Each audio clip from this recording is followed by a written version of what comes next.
Hey YouTube, Untamed here. So in this video I'm going to show you guys my newly installed RSG Rock Sliders. Well, I guess newly half installed RSG Rock Sliders. So I installed one over on this side, the driver's side, but I wanted to show it next to my previous Go Rhino RB10 running boards because I think both of them are excellent options for a lot of folks. So I'm going to show you side by side both of these here, and I'll show you the other side of the vehicle, the passenger side, that has the Go Rhino RB10 still on it. And we got a buggy feature. Say hi, buggy.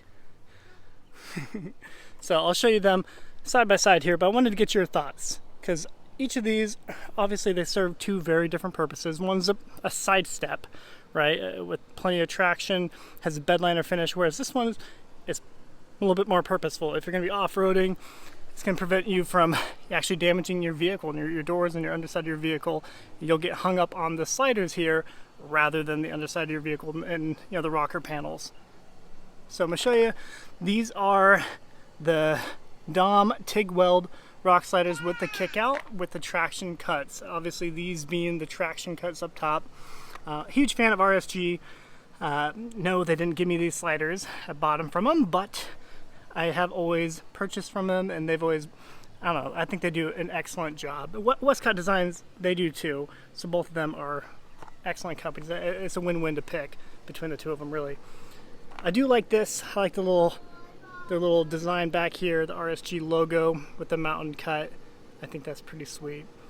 So obviously two very different pieces here between this and the Go Rhino. You have the RB20s, which are my favorite Go Rhino running boards, and they're a little bit bigger, of course, whereas the RB10s are quite a bit slimmer. So you get the Go Rhino badge back here. I see people, they black that out pretty easily, but these bolt up to the actual rocker panel underneath here. So pretty straightforward, super lightweight. That's why I like this, because it's no kidding, very lightweight. It takes maybe 15-20 minutes per side to actually bolt onto your vehicle, so less than an hour and you'll have both of these installed on your Tacoma or your 4Runner. So that's why I like these in particular. The rock sliders, on the other hand, they weigh a ton. As you imagine, as they should too. They're extremely sturdy, but not everybody needs that. I don't need them, if I'm being honest, right? I just do it. I love the look of it, like many others. Hey Bogey, what you doing? Are you helping me? So yeah, he's my helper today. The thing I actually like about the running boards more than the rock sliders is it actually fills up more of the actual cab of the vehicle, the whole side of the vehicle, from very, very front, right behind where the mud flap would be, all the way to, the end of the cab here, beginning of the bed. So I think this actually looks better when it comes to actually fitting and fitment on the side of the vehicle. Granted, it hangs down a little lower.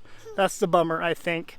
But even then, it's not bad whatsoever. So I'll show you kind of a closer look down the side there. And you'll see what I'm talking about over here. There's seemingly like a good, I don't know, 6 or 7 inches up front here that almost seems empty, right? When you look at the side, it's not filling up the whole side of the cab.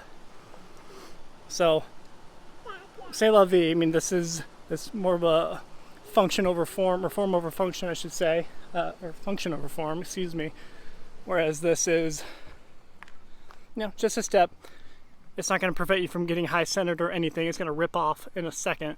But super lightweight. You're not adding 250 pounds of metal to your vehicle, which is pretty cool. So this is what the actual rock slider looks like, for anybody who's curious, and this is how they come. Obviously I tore into it a little bit already, well the kids did.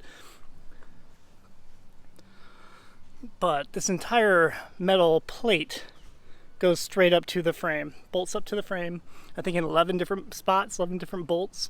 So it is super sturdy. It essentially becomes an extension of your frame. You can think of it that way, right? Where obviously that is not the case with your 3 bolt up points here.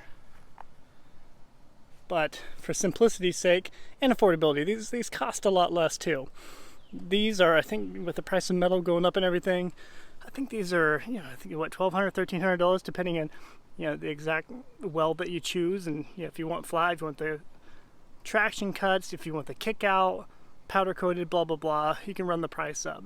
So these are quote unquote the top of the line, highest price tag that you can run for these.